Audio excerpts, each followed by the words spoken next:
I wanted to thank everyone for their comments this evening. And as you can see, and we will not always agree on certain strategies or ordinances or concepts or programs. We don't have all sorts of endless funds to apply to this plight. But everyone on this council, without exception, has a heart.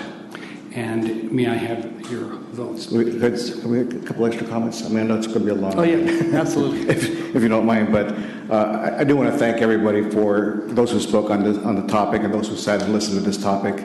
Homelessness, yes, it has been here in Santa Rosa and across the nation for a long time. I came here probably 37 years ago, and I was dealing with homeless back then as a young cop.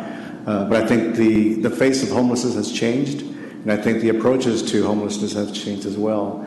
No longer are we pointing fingers at one particular person or agency to address this issue for us. I'm seeing Santa Rosa and other communities taking ownership of this issue as a big community issue. And we're taking the time to explore it, to look at it, to see what it is and what it is to be homeless in Santa Rosa. We can't compare ourselves to other communities, although they may deal with homelessness as well. But I think that we have an opportunity to work collaboratively to look for those long-term solutions to get to functional zero. And yeah, I mean, we hear this in other communities that there's that fear of other homeless coming to your community because you have great services. But you know what? If every community starts taking this approach, that may not be such a big issue. But I said I've been here for 37 years. I'm not 37 years old. I came here from someplace because I found something good here in Santa Rosa. For me, it was a job. For others, it may be education or schools. Maybe it's great hospitals. Maybe it's the weather. People come here for a reason. If homeless come here because we have some good services, welcome to Santa Rosa. But hopefully, over time, everybody in the state, every community in the state will be addressing this issue similarly, again, but making it unique to their own communities as well.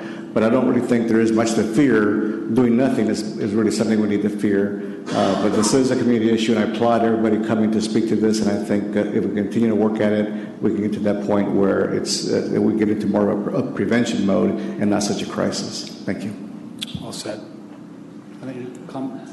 Ms. Combs? Mr. Vice Mayor? Thank you. Just echoing what Councilmember Olivera says, I think we have come to the point where we recognize homelessness is not a police issue. It's a community-wide issue needing a community-wide response. And I think these three options help us get there.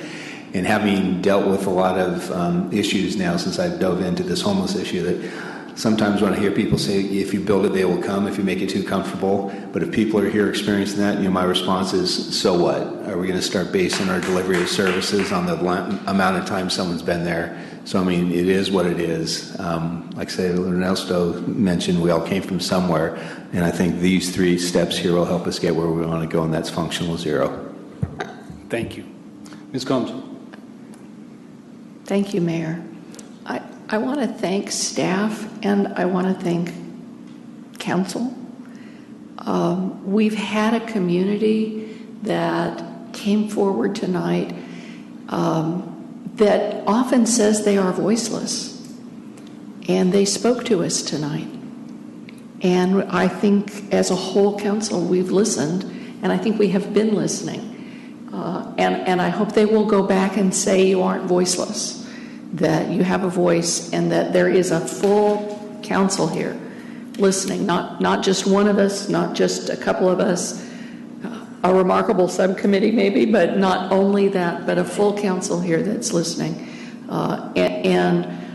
We had a cross-section of people who spoke. We had a downtown businessman who came and spoke in favor of this. We had people who are currently homeless who came and spoke in favor of this. We had homeowners come and speak in favor of this. We've had a full gamut of our society, our city here. And I appreciate that you each came, students, I appreciate that you each came and spoke. And I want to emphasize again, I think we hear you, and we hear what a problem this is. And thank you for helping us find our way through a solution. And really honored and proud to work with this council. Thank you. Mr. Wysocki. Yeah, I'll be brief. I do echo my colleagues' comments just now, but I also want to push you a little bit. Emergency versus urgency. What's the difference? And what's the number one cause of new homelessness? That's the unaffordability of rental units. So let's not lose sight of the fact that we can keep people from being homeless by keeping them in shelter. Thank you. Thank you, Ms. Carlstrom. Thank you, Mr. Mayor. I am a woman of few words lately, but I just want to echo and join my colleagues in support of all three of these items. I appreciate the staff bringing it forward. Continuing resolutions are not an uncommon thing for a council to engage in on a variety of policy statements, especially one where we have listed housing and homelessness as one of our top 5 priorities. So I appreciate all of these items as opening up the availability of tools and the nimbleness of this community to respond to ever-evolving dynamics and needs within our city.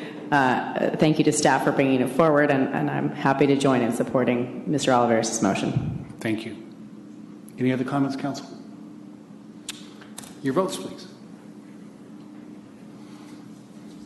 And I have 7 ayes. Thank you very much. Thank you. And Council, I want to just tell you how proud I am of you.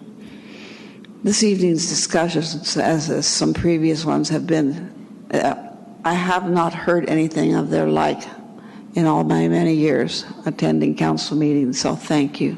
Thanks, Ann.